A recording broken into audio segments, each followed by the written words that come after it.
पंडित हैं, हम कश्मीरी पंडित हैं, हम कश्मीरी पंडित हैं, हम कश्मीरी पंडित हैं, हम कश्मीरी पंडित हैं, हम कश्मीरी पंडित हैं, हम कश्मीरी पंडित हैं, हम कश्मीरी पंडित हैं, हम कश्मीरी पंडित हैं, हम कश्मीरी पंडित हैं, हम कश्मीरी पंडित हैं, justice, justice, justice. Good evening, I'm Barkha Dutt. You're with the Mojo story. Those images, disturbing as they are now capturing nearly 80 days of protests by Pandit groups who have shifted their base of protest from the Kashmir Valley to Jammu. Now, this is a government of which the Pandits had high expectations, and their key demand is one. After a spate of targeted terror attacks, these Pandits, all of them government employees, want to be transferred outside of the Kashmir Valley to anywhere else in India, like Jammu, for instance, which is where they are protesting. But all of them have signed, in fact, a bond when they took on their job saying no such transfer option is available. In the meantime, the government has announced a review of transfer for other Hindu groups in Jammu and Kashmir, like the Dogras. The Pandits are now saying we are being discriminated against and we have been forgotten. Kashmiri Pandits have been a group to which many political promises have been made. But are these all unkept promises, or is the matter much more complicated? There are many security analysts who argue that to transfer Pandits out of the valley would be, in fact, to let the blackmail and extortion of terrorists work. Pandits respond by saying, "We are not experimental animals." That's what one of them said to me. This delicate, sensitive subject is our focus on the program this evening. And let me introduce our guest today. We have two government Pandit employees joining us to talk in their own words. Rubon Saproo is a Pandit government employee who is among the protesters. Welcome, Rubon, and thank you for sharing your story. Also joining us on the program today is Sushant Dhar, who's also an employee under the Prime Minister's Special Package, which, by the way, was a scheme started in Manmohan Singh's time and has continued through the tenure of this government. Also, we have three very distinguished security affairs analysts with us. SP Vaid, former Director General of Police of Jammu and Kashmir, is with us. Mr. Vaid, thank you. Grateful to have you with us. Major General Dhruv Katoch with the India Foundation, veteran military affairs officer, is with us. Thank you so much, General Katoch. And also joining us is General Hasnain, who has been the General Officer commanding in the Kashmir Valley. So I don't think it gets a better panel than this. Also, we're very fortunate, as I said, to have two first-person accounts. Many Pandit employees have in the past hidden their identities, but now they're coming forward and they want to talk openly. So Sushant, let me start by asking you. We saw the government actually saying in Parliament, no Pandit has actually resigned from their jobs. No Pandit has left the valley in 2022. And we have a number, 5,502 of you still under the Prime Minister's Special Package working in the valley. What do you want the country at large and the government and security experts like the ones on this panel to understand, Sushant? Thank you for calling me in, Barkha. The protest it's the 78th day of this protest, the protest being done by the Kashmiri Pandit employees who are serving in Kashmir Valley. In the wake of targeted killings in Kashmir for the past 1.5 years, Kashmiri Pandits have been sending their representations, memorandum to the government, for government to address their security concerns, for government to address their fear. All of the Kashmiri Pandit employees who represent the Kashmiri Pandit community at large, they are looking at Prime Minister Narendra Modi. They are looking at Prime Minister Narendra Modi and expecting that he offers us the empathy that this community deserves. The leadership at present, the government at present, has been vociferously talking about the Kashmiri Pandit community at large, about addressing their issues. So all these employees are hoping that their genuine demand, their concern of security, their fear is addressed by the present government. Regarding the statement made by the MOS in the deck of Parliament that no Kashmiri Pandit employee has migrated, I would like to mention here that around 80% of the Kashmiri Pandit employees recruited under Prime Minister's development package have migrated to Jammu. They are protesting in the premises of Relief Commissioner's Office, Jammu, and they are putting forth their demand, asking the government to look at their security concerns, to look at the fear they are facing in Kashmir Valley. So the demand is single point.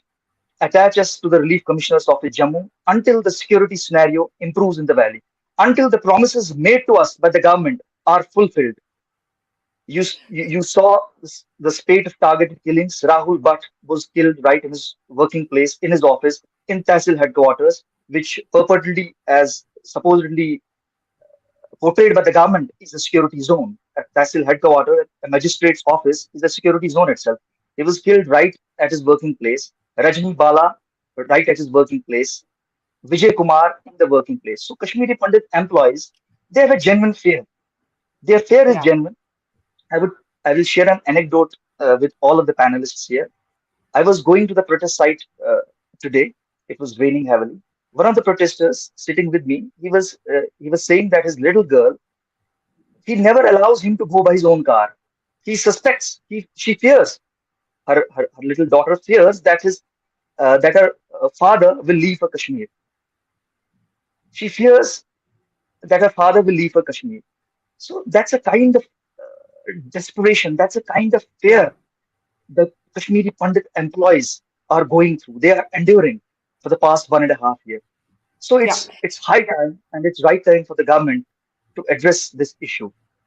Okay, I'm going to get Rubon in just a moment. I just want to take everybody through the details of the response in Parliament. This is the official response of the government, and if we can bring up these, no, that's the bond. That's the bond that a lot of the pundits have to sign. Let's go to the graphics. The graphics actually these slides will show you exactly what the government said in Parliament. Firstly, they were asked how many pundits are in the valley, and they said 6,514 against 6,432 in 2019. So that's actually a slight increase. Now, 21 Hindus have been killed in targeted attacks since 2019. This has been said on the floor of the House in Parliament, as I said. And at the same time, the government has said that overall terrorism has declined. Of these, 9 civilian government employees, 9, have been killed since 2019. Rajni Bala, Rahul Bhatt are among them. Some of them were named by Sushant. And finally, the government has claimed that no Pandit has left the valley, and Sushant is disagreeing with that, saying 80% of those who are actually employed in the valley have left. But I guess we will have to discuss whether that means a formal migration or not, or is this just playing with semantics? Now, I want to get into the complexity of this issue. And Sushant, you know that I've been following this since these protests actually Yes. started. Can I get General Hasnain to make first comments? And General Hasnain, you've been in the valley. This prime minister's package actually attempts to transcend politics. It started with one prime minister and it has continued under another prime minister. It's a scheme that therefore has bipartisan support. But now the people it's intended for, as a first step to bringing them home, are saying we don't feel safe. Can they be forced? Should they be forced to work in the valley against their will? Or is the matter much more complex? The last part which you just said. Barkha, firstly, thank you for having me on your program. This is a very, very important program and a very complex issue that we are discussing. And I start by expressing my empathy, sympathy for all the Kashmiri Pandit, the complete community, the way they have suffered. They deserve all our attention and all our focus. Having said that, to come to your question specifically, yes, this is a very complex issue. And transcending governments, it has been handled over a period of time. But today we've come to a situation where it's difficult to take decisions without too many sentiments involved with it. I dare say that the message which has gone out in Parliament is more dealing with semantics than anything else, in the sense that if you leave the valley, you can leave the valley temporarily. You can go out as a tourist. You can go out to look after someone else or visit some other places, etc. But a permanent exit from the valley is something different. So when the government In government terms, you are looking at the permanent exit of a person with no possibility of the chances of returning as such back to your place of residence. That doesn't appear to have happened. And I think that is what is being quoted in this particular case. As is wont, normally the government will always take an official stance on it and say, okay, some people have temporarily moved out of their homes for safety purposes, concerns to their threats and things like that, and will probably return in the later part of the year. So that is the manner in which it is being looked at. Okay, okay. We need to tell us why. Sorry to interrupt you. I just said I got that, and I think you're probably correct that the government is measuring this by a formal sort of paper that says we're leaving, and that has not happened. And we'll ask Sushant and Rubon about that. But General Hasnain, and I want to open it up for General Katoch and Mr. Vaid in a moment. Why do you believe that it is wise, if you do, for the government to not have transferred these employees? After all, we're talking about a few thousand people here who are not feeling safe. You see, Barkha, there was a lot of criticism, if you remember, in 1990 of the government at that time being very inactive, not taking enough action to prevent or to secure the Kashmiri Pandits themselves at that particular time and allowing the exodus to take place. Perhaps, the lesson of that coming out today is that the government needs to be strong. It needs to tell the people to stay on and not fall for the kind of strategy which from across the line of control which is being engineered out here to help the government strengthen its hand. I agree with the Kashmiri Pandits. Why should they be treated as the guinea pigs? Why should they suffer? Why should they lose lives for the sake of building a national strategy to fight against Pakistan? So there are two sides of the coin, unfortunately. But the government believes that, yes, this is the time we must be strong, we must hold on. Because if we relent at this, much more will probably follow. Now, I want to bring in General Katoch and then I'll go to Rubon. General Katoch, the irony is that in terms of the sheer terror incidents, going by, again, official data, the number of terrorist incidents have actually dropped from 417 in 2018 to 229 in 2021. But what has clearly sort of increased is the spate of targeted attacks against non-local Hindus as well as local Hindus, by which I mean Pandits, I mean Dalits, I mean laborers who are selling golgappas from Bihar, I mean somebody who works from Rajasthan who was working in a bank there, for instance, and his assassination was caught on CCTV. So there is a clear attempt by Pakistan. But every time I say this to my Pandit friends, they say, we are not soldiers. We didn't sign up or we are not police officers. We didn't sign up like the three of you gentlemen here to go and risk our lives at the front line. How can you force us to take risks with our lives? General Katoch, you would say what, sir? Thank you, Barkha. Barkha, I think what General Hasnain has said, I agree with him in toto, but let me give you my view. You see, in a very complex situation such as this one, it is simply not just Pakistan which is in the game. We have got radicalized Islamic elements within Kashmir, within the entire state of Jammu and Kashmir, who are working to a fixed agenda. Now, the options available to the government is really a Hobson's choice. If you allow the Hindus to come back, the Kashmiri Hindus to come back and give them secure jobs in other parts of the country, the terrorist elements will say, we have won the battle. And then they will focus their gaze on the next group of people, and then on the next and on the next. It is a never-ending battle. So to presume that it will stop at this point, I think is stretching hopes a bit too far. It is not going to happen that way. So you have to put a stop to it now, and it has to stop here. You see, when the genocide took place in 1990, I think that was a black day for the country. But the genocide was not simply caused by Pakistan. It was caused by the result of the entire Muslim society in Kashmir getting radicalized over a period of 20 to 25 years, and the state did nothing to stop it. Now, that is something which we need to look into. We still haven't looked into that radicalized aspect which has come in, the hate speeches which continue to be spouted out from the masjids. Now, and from the educational institutions. So there is a long road ahead. But to address the issue by saying that, okay, we will take the Kashmiri Hindus out and give them jobs elsewhere is simply, passing on the problem at a different level. It is not the solution. The solution is they have to remain there, however tough it may seem. But the solution is also to go after the radicalized elements within the valley, the leadership, the second and third tier elements, and then also give a very clear message to Pakistan. I have even been advocating we should break all formal relationship with that evil state and, if necessary, go to war.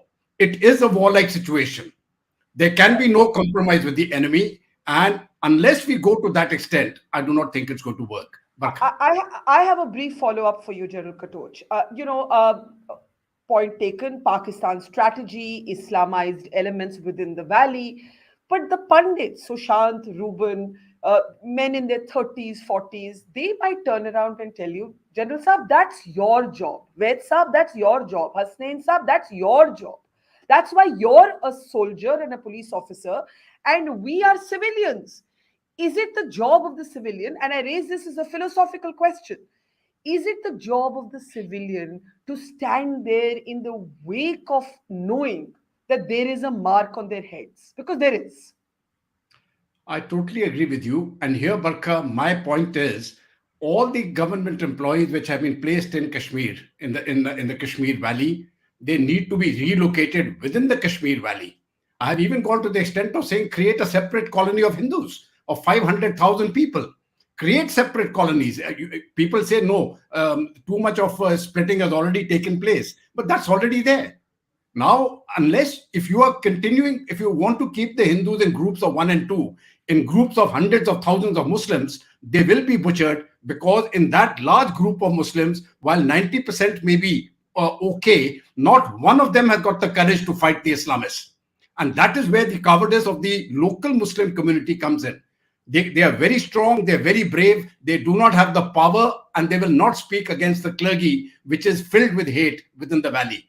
So the solutions are there. I think we need to bite the bullet, keep the Kashmiri Hindus in the valley, provide them protection, concentrate them. There are enough government jobs, concentrate them in all the areas, remove the Muslims from that area if it comes to that.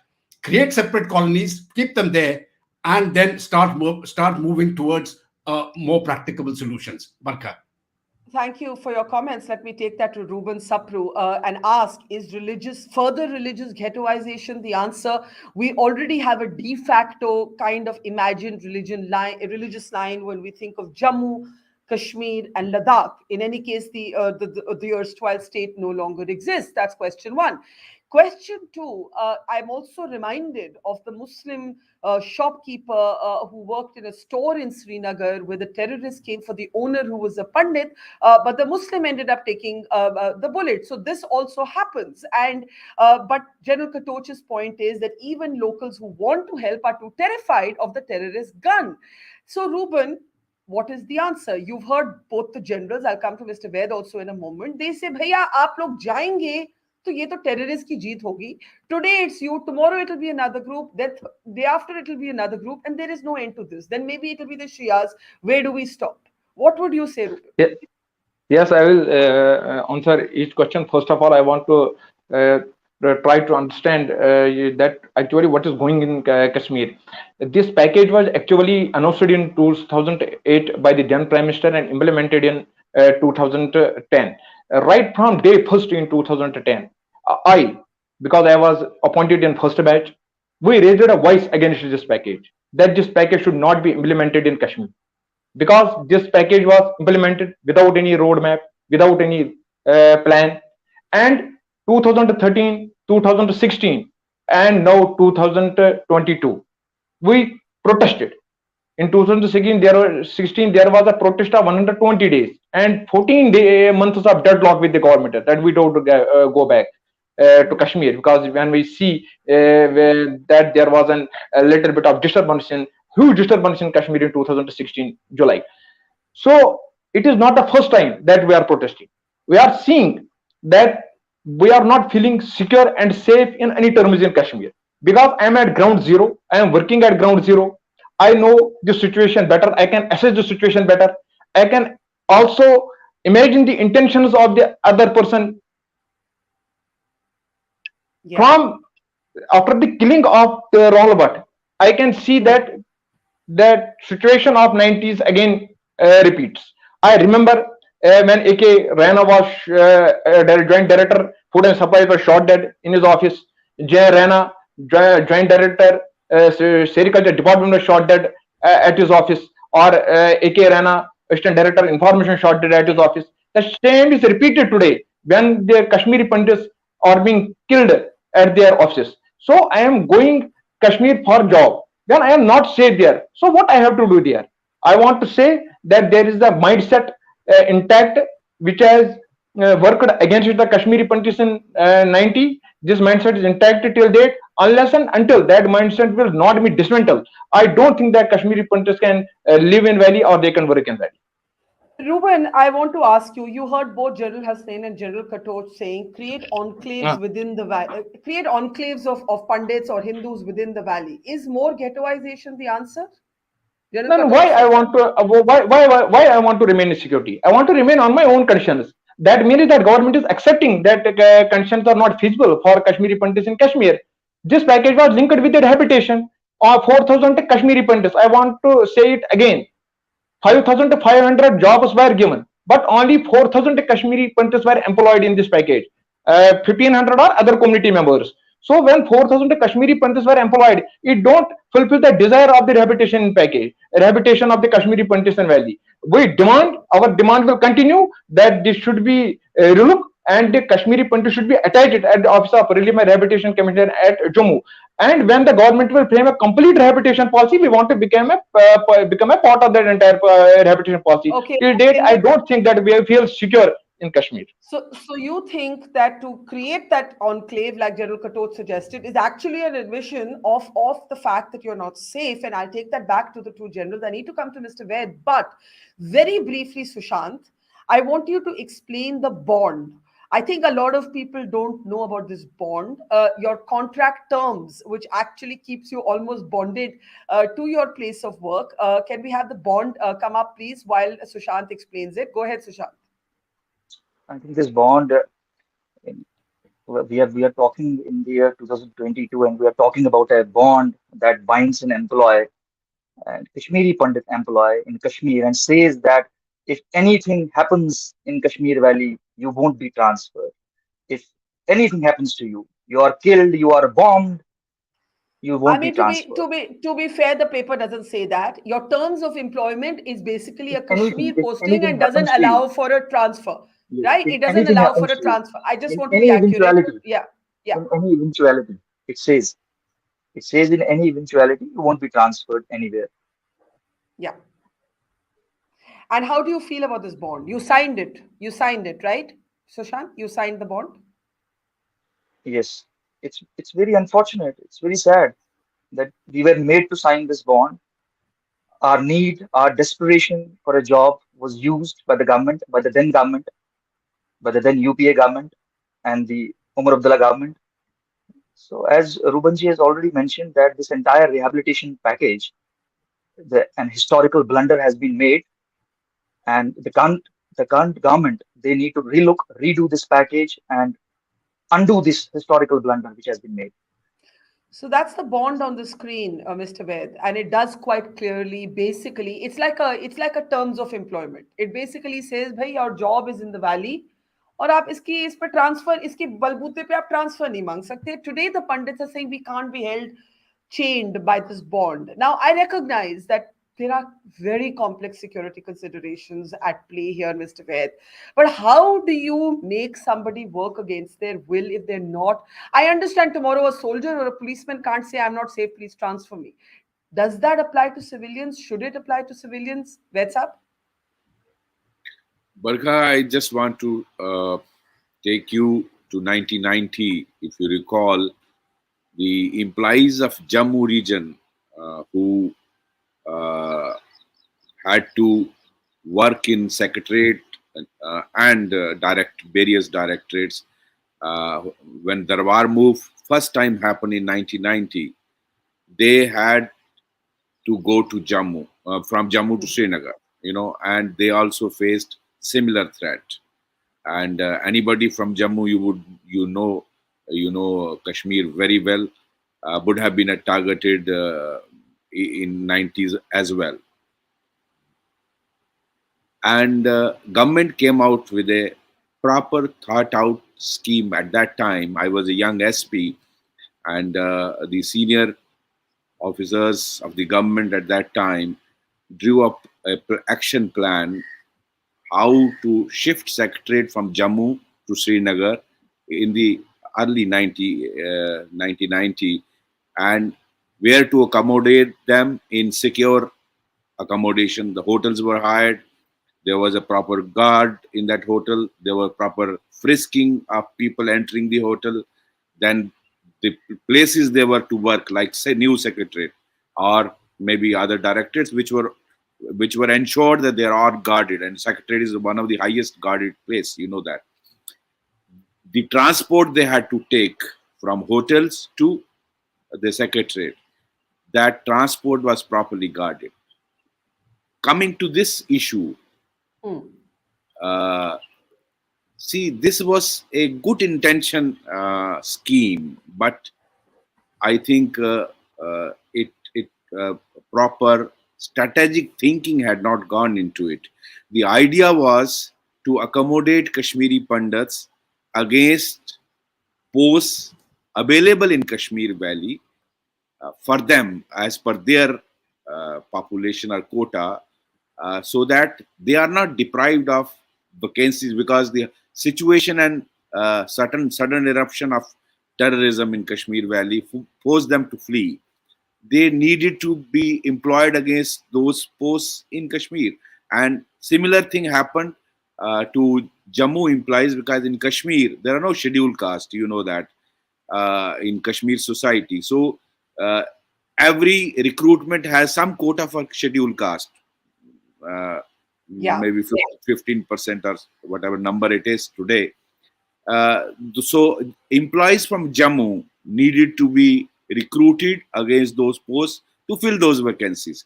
Now, they also faced similar problem. Here comes is these Kashmiri Pandits and Jammu employees under this scheme, which was conceived in 2008 and started implementing 2010 onwards, when Omar Abdullah was the chief minister and Dr. Manmohan Singh was the prime minister. Many things were taken for granted, thinking that everything is normal. They will go and work in remote areas of South Kashmir or North Kashmir or Central Kashmir, in villages, live with people. Has it worked? Has it worked? Has it worked? It hasn't worked. That is why I say this scheme was flawed. It was without giving due thought that what will happen to these boys. These young boys, whether Kashmiri Pandit or Jammuite, will get targeted once they are scattered, as General Saab was saying, once they are scattered. So there was a requirement of ensuring, if this bond was signed and they were supposed to stay in Kashmir Valley, it has to be ensured that you can't post him as a teacher in a village in Shopaya or in Kubbat. He will automatically get. He is the soft target, which actually provides opportunity to terrorists to create a hue and cry in the valley. Let me just jump in here, because you have said that you believe this scheme is flawed, which is, I suppose, not exactly what General Katoch and General Hasnain think. General Hasnain, I can see your hand go up. Just briefly, go ahead. Go ahead, General Hasnain. Thank you, Barkha. And I entirely agree with most of what Vaid Saab has just said. But let me put a slightly different perspective to this. You see, I was the GOC 11-15 Corps in 2010-11 when this experiment started. The first of these camps was the Visu camp south of Anantnag, where this was established. 1,200 families were brought there. I went and visited, I still remember, spoke to all the Kashmiri Pandits there, etc., exchanged goodwill with them. You know, the government of India had noble intentions, as it has got today. The noble intent was, let's take the first step forward. Let's bring the Kashmiri. There was a huge demand for Kashmiri Pandits to return. That's the way normalcy will come. Kashmir tab Kashmir banega jab Kashmiri Pandit wapas aayega. That was always the thing which we said. We always believed in that, right? So we all believed, all of us who were there as a part of the strategic community, the security community, felt that this is the first baby steps that we are taking. We are establishing 3, 4, 5 camps. This job, the scheme had just come up at that time, and the Kashmiri Pandits will be secured, protected, and given these jobs. No one at that time envisioned this fact that many of the Kashmiri Pandits were working in far-off areas. They were going by buses, by public transport, and things like that. And the situation in 2011, as you would remember, Barkha, was absolutely secure. It was down, right? In fact, up to 2012 also. Things started changing in 2014-15 onwards. So that experiment which Vaid Saab says correctly, it was a good experiment to start with. But it became flawed. Subsequently, with the manner it could not be carried through. I mean, the success of it would have been if we reinforced it with more Kashmiri Pandit families coming in, more camps being established, which is what Jan Katoch was saying, bringing in more families, keeping secure areas. We could not succeed in doing it. So now this whole experiment therefore failed. But let me just add one more thing to it. You remember Chitti Singhpura happened in 2000. I was the Colonel GS of Avantipur at that time. And I still remember going out on the road and convincing the Sikh families who were attempting to go away at that time. It was a huge thing. 36 Sikhs had been killed that day. When we managed to somehow convince them in every way to stay back, hold on, etc. But targeting the Sikh and targeting the Kashmiri Pandit is something completely different. You see, targeting the Sikh was more of a tactical thing. Targeting the Kashmiri Pandit by the radicalized community, as Jan Katoch very correctly says, by Pakistan, etc., is a hugely strategic thing. And this is something that they will not stop at. And not to take away at all from Chitti Singhpura, I was there on the ground in Chitti Singhpura. Bill Clinton was in Delhi. But the reason it's different, as you all know, is that there is a historicity to the original plan in 1989 and 1990 when the Pandits were first forced out. Now there is a new complication. Both General Hasnain and Vaid Saab say scheme was well-intentioned. It's not running as it should. So what should happen next? Now the new complication is that the governor Manoj Sinha has announced a review for the reserved categories. Mr. Vaid had referred to them. This includes groups from Jammu. This includes, for example, Dogras. It includes other groups. Their transfer policy is in fact now going to be reviewed. And the Pandits are saying, how can this happen? How can some government employees and their transfer be relooked at? And we are left out in the cold. My colleague Zafar Iqbal was on the ground speaking to both Dogras and Pandits who've been protesting together. Listen in and then I'll come back to the panel. एक बात भी पूछनी है कि जो ये issue साथ साथ में हुआ, कश्मीरी पंडित जो एम्प्लॉइज थे वहां पे, उन्होंने भी मना किया। उन्होंने कहा कि हम सिक्योरिटी ठीक नहीं है तो हम ड्यूटी ज्वाइन नहीं करेंगे। आपका इशू एक अलग है, थोड़ा बताएंगे इसमें क्या डिफरेंस है? आपका मसला क्यों अलग है, उनका मसला क्यों अलग है? हालांकि दोनों जो ग्रुप्स थे वो उनका एक ही बात था कि वहां पे सिक्योरिटी कंडीशंस ठीक नहीं है। जैसे कि जो लाइफ थ्रेट है उस बात को लेते हुए जो सिक्योरिटी पॉइंट ऑफ व्यू जो है उस बात को लेते हुए हमारा कॉमन है। बाकी उनका जो है वो रिहेबिलिटेशन का है, हमारा सर्विस मैटर का है। उनका रिहेबिलिटेशन है वो पीएम पैकेज के तहत किसी बॉन्ड में उन्होंने जब जॉब ली है वहाँ बॉन्ड भरा हुआ है। हमने कोई ऐसा बॉन्ड नहीं भरा हुआ है, हम ओपन गए हैं। हाँ, हमें ये पता है हम जम्मू के रहने वाले हैं, हमारा वहाँ कोई असेस नहीं है, कोई प्रॉपर्टी नहीं है, हमारी कोई वहाँ कोई और कोई डिमांड नहीं है। So this is an important point. Can we go back to the normal pictures here? This is an important point. And if you want to add to this, Rubon, before I go to General Katoch, that the other groups, they're from Jammu. So they have very different terms of employment as the Dogra representative there himself is saying. Rubon, if you want to add to this. I have already mentioned that when this package was implemented in 2010, we are protesting right from 2010 against this package. We see it as a grave conspiracy. Actually, what happened, the then successive government, the then government at the center and the state did something. We don't think that what they did together and tried to exploit the urgent need of the Kashmiri Pandit and the youth at that time. we find it as a conspiracy against us. We don't accept this package at 2010, but it was our need, and that is why, because of the need, we joined this bond, and we have been taken to Kashmir. But it does not mean that we have not raised the voice from 2010. 2010, we are constantly raising the voice against this. Okay. As far as the Jammu Dogras are concerned, they have their own stand. We cannot say anything against them. No, I didn't mean at all to say anything against them. I think everybody has the right to lives and livelihood both. General Katoch, let's bring you in. Both General Hasnain and Mr. Vaid are saying Scheme's heart was in the right place. Maybe its head is not perfectly in tune with changing realities, right? What should happen now? Let's be futuristic. What should happen now? General Katoch. Barkha, I have always felt that the Indian security establishment is one step behind the Pakistani establishment. Right. They have thought out their strategy, and as and when the situation changes for the better in Kashmir, they try something else. The stone pelting was a deliberate tactics which was employed by Pakistan and used by the people here. And now, post 370, when all of that got neutralized, they've started targeted killings. Now, we should have seen it coming. Very frankly, I think what they need to do is to have a red team and a blue team, which General Hasnain knows so well, and it is the red team which should actually say, this is what we will do. And then the blue team needs to consider how we can encounter those problems before they occur. Now, this particular, the bond which has been signed, I think it is a flawed bond.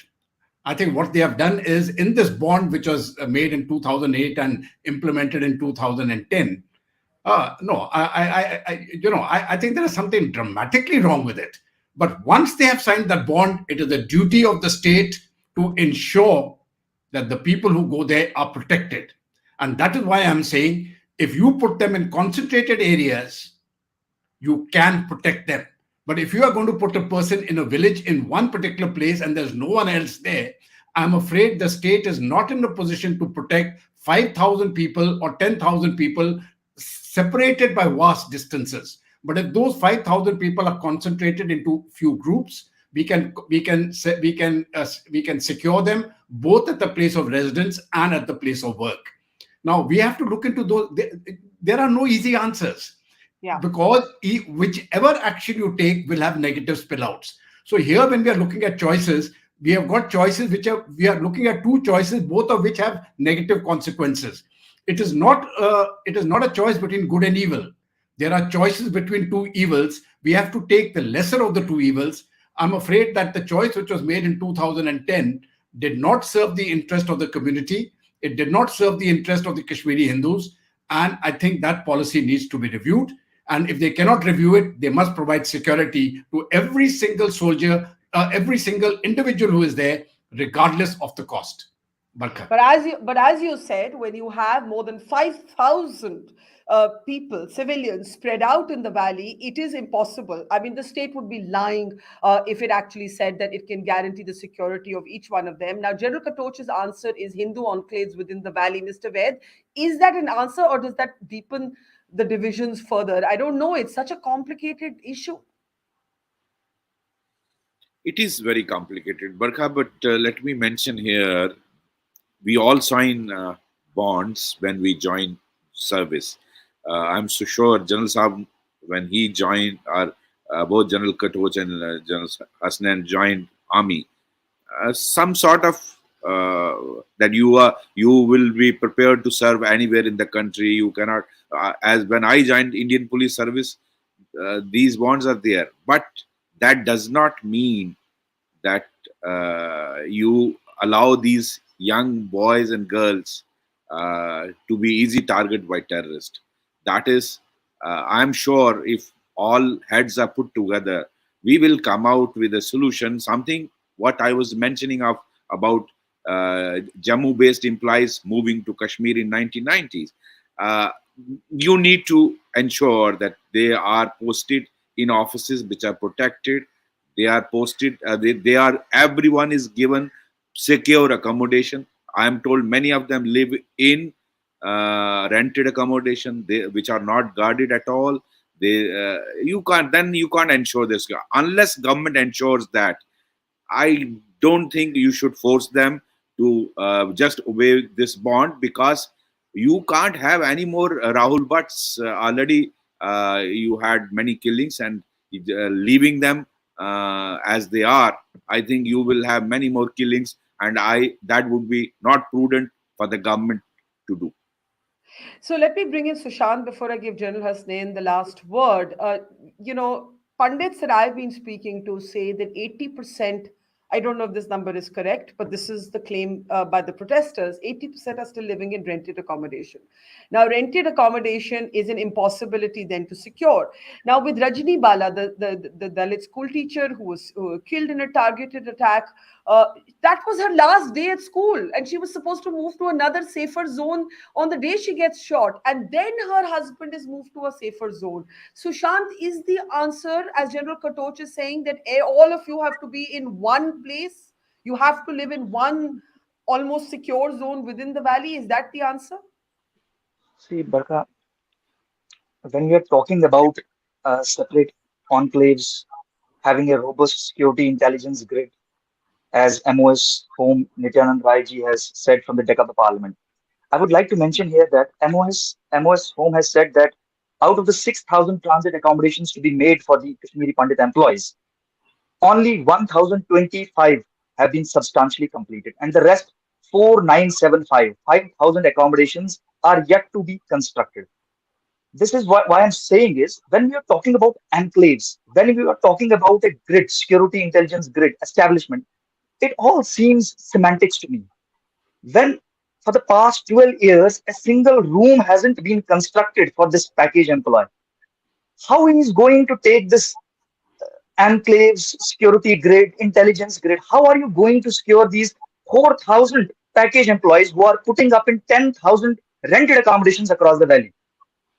So as we have said, this rehabilitation, purportedly called by the government as rehabilitation plan, it's not a rehabilitation plan. My family is here in Jammu. I am putting up with a rented accommodation. My only purpose, my only work in Kashmir is to go to my working place and come back to my rented accommodation. And in the wake of these targeted killings, you know how I live in that rented accommodation? In a corner. If somebody knocks at my door, I'm done. I don't need a bullet. So government needs to look at this issue with empathy, with sensitivity. This entire Kashmiri Pandit community has suffered persecution, has suffered genocide. We are the children of exile.